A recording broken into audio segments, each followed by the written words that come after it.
Good morning, everybody. Appreciate you being here.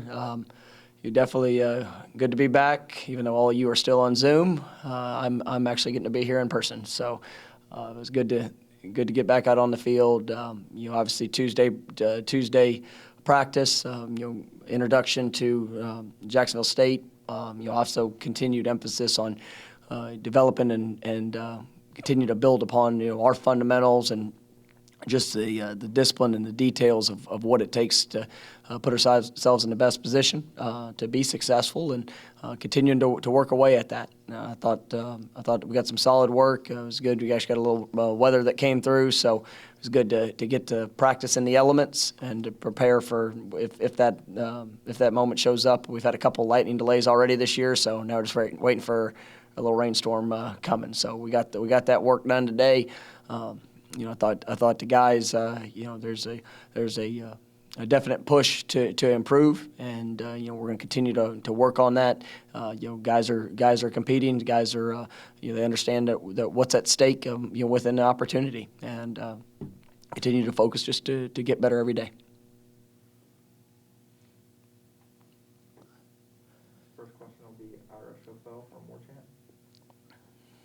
Hey, Coach, when you mentioned the other day, guys' responses, wanting to see better responses to bad situations, emotional situations. When those things flare up, I know you feel like you probably laid the foundation for what's expected over the last 8 or 9 months, but when things like that flare up, do you have individual conversations, or is it more just addressing the entire team about those things? It's both. I mean, it's when those things show up, how you respond, in adverse situations, how you respond when things don't go your way. That's the true definition of who you are. Everybody can run out of the tunnel and wave the towel when things are going easy for you or you're having great success. It's whenever things get challenging, whenever you get in a difficult situation, your response emotionally, your response physically, that's what has an opportunity to define who you are, but also has a chance to separate you from everyone else. That's where we have to continue to grow up as a football team. And that's something that you look back at the course of the last 2 games, and in both games, different situations, you can point to a play here, a play there that, if we didn't get so distracted by other things that really have no impact within the course of the game, and we just focus on doing, our fundamentals. We focus on giving the absolute best effort that we possibly can. We focus on going out there and executing a call or a plan that we have. Guys are going to play to their best of their ability. But in moments where, even if you're down 14, 21 points. I know I talked about this a little bit after the game. Guys, when you start pressing, when you start getting caught up with what the scoreboard says rather than just the play that's in front of you, that's where you see those additional mistakes compound upon each other, rather than just going out there and playing the play, executing the fundamentals. When something bad happens within a play, what is your response to it? Kind of the same thing happened there in week 1 in the flip situation where we were up, and then all of a sudden something negative happens, and you stay focused on the opportunity that's in front of us. And that's an area that we have to grow up. The mindset, the approach, the maturity as a football team and program, and it is a daily process. It's daily work. We need every opportunity on the practice field, every opportunity in the weight room, every opportunity in the classroom. That's what really has to emerge for our football team as we continue moving forward.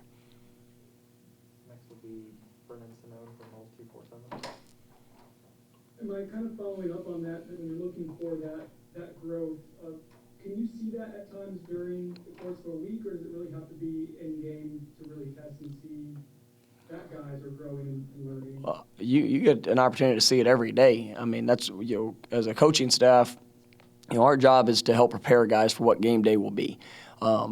And part of that is, making guys uncomfortable to challenge them, to inspire them, to help develop them. That, in those moments on game day, they're going to build confidence through the experiences they've had throughout the week, throughout the course of their life. That response. I mean, we've had guys that have had some challenging personal situations show up in their lives, and how they respond to that is going to help prepare them for what they're going to be able to do on the field. That's part of that that experience and the growth, and that's why we have to be consistent. We have to be consistent to the standard. We have to continue to teach, continue to educate guys on the why we do everything that we do, and if we'll do that, and that will show up consistently throughout the course of the week and in these guys' lives in all aspects, coaches, players, then on game day, we have a much better opportunity to achieve success when the situation presents itself. We'll go back to Ira from War Chant. I was curious, now that Tate's been in the game and you've been out there actually at practice to watch him, did that do anything for him? Do you see any difference at all this week compared to maybe a week ago? I mean, I thought today he came, and I mentioned, Sunday night, I thought he went out and, did a good job of working. But the standard, that standard doesn't change. I mean, he got experience, but, I expect him to give everything that he has, whether he's wherever he is, whether he's never played a snap, whether he's just got his first collegiate experience, and there is a sense of urgency, but there needs to be a sense of urgency in every player, and that's something that I like. I like the way that Tate has been working. I've liked it the last couple of weeks. I thought that today he went out. He's still, there's times he makes freshman mistakes that, he's got to grow and learn and develop from. But, his approach to things is something that, I've been really proud of. And even when, he makes a mistake, the response and taking the coaching and going to the next play, that's something that, he is showing a little bit of that maturity. And, that showed up in the course of the game. He threw a pick in his first drive, and, that's not how any player wants to, or any quarterback wants to start their first collegiate series. But, he came back and responded. He had a couple, was able to drive us down, and, obviously didn't finish, where we wanted, but, he showed a response, and that's something I was proud of.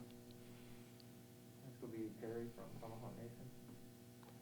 Coach, first, how are you feeling? How was it, being able to see your family and be a normal human being again? It must have been pretty nice.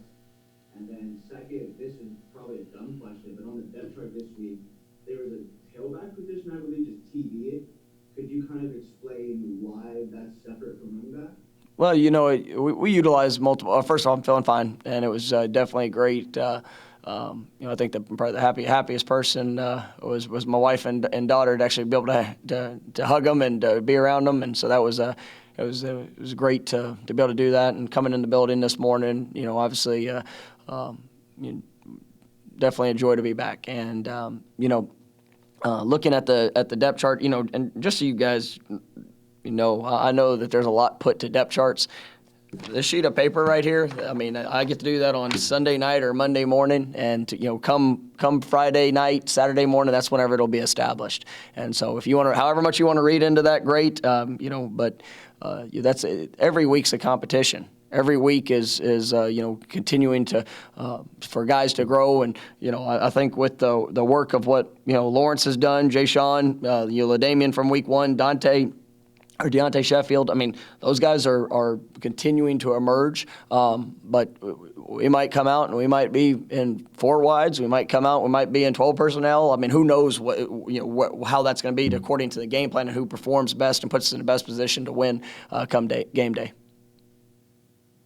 Next will be Matt Baker from Tampa Bay Times. Hey, Mike, good to see you back in your natural habitat. Kind of following up on what Ira was asking about with Tate, what's kind of the calculus that goes into playing a freshman or young players? Obviously, it's good for their development to get time, but I'm sure there's also some potential long-term risk if you play them too early. Well, I mean, I think you've got to look at the immediate value and return of, are they good enough to help you win games? I think that we have to look at every circumstance and understand the situations that we're going to be able to put them in if they are good enough to help us win games and give us an opportunity to be successful. But there's challenges with it. I think that if you have to I mean, you look at James and his experience. I mean, James had to play a lot as a true freshman. He really got thrown into it, and there were some growing pains that truly happened, throughout that experience that probably, helped him in some regards, and in some other areas probably didn't help him a whole lot. And that's where, those things you have to make sure that you're helping guys along through the process. And there's some guys that get played out of pure necessity because they are the best player that can help you win a game. And so, that we're always going to stick to that. And, as we go through the process, it's our job to help, it's our job as coaches to help those guys, help put them in the best position that, of achieving what they can do and formulating game plan for that. We'll go back to Ira. Kenny expressed regret about maybe one or two play calls in the red zone so far this year, and obviously you guys have had some bad penalties, some false starts, things like that when you got close to the goal line. What's the key to start cashing in on those opportunities, you think? I mean, it's a collective achievement of all those things. I mean, we have to, when you look at it, you get down in the red zone and, every yard, every inch, they all get magnified because the field shrinks and, how much you can stretch it, vertically is eliminated. And so, all those details, the fundamentals, making sure that you're not having the penalties, you're not having the missed assignments. We've got to be, everybody's got to be on point with the precise execution of what we need to do. And, you look at the game the other night, we were inside the 5-yard line, 3 times and came away with 3 points. I mean, that, kind of goes back. If that number changes, right, that is going to put us in a lot better position to make the game more competitive, and who knows which way it can go. But that's where we have to improve. And it's not only they're in the red zone, it's on third downs. Third downs is another area that offensively and defensively that we're going to have to continue to improve in those moments, because that's the key to winning games. If you convert third downs offensively, stay on the third and fourth downs offensively, you stay on the field, you extend drives. Obviously, defensively, you're getting off the field. I mean, that's gonna help flip the game. And obviously, if there is momentum or momentum swings, that's what's gonna help you achieve and maintain it. Next will be Avon Hazavandi from War Chant. There's several first-year coaches around the country. Mike Leach at Mississippi State put up a whole bunch of points in his first game against the defending national champ. Lane Kiffin, Ole Miss did pretty well. Brett Lash in Miami were kind of off to a hot start. Is there a realistic expectation that this offense is going to start humming here this season? Yes, we're going to play as good as we possibly can play, and we're going to continue to improve.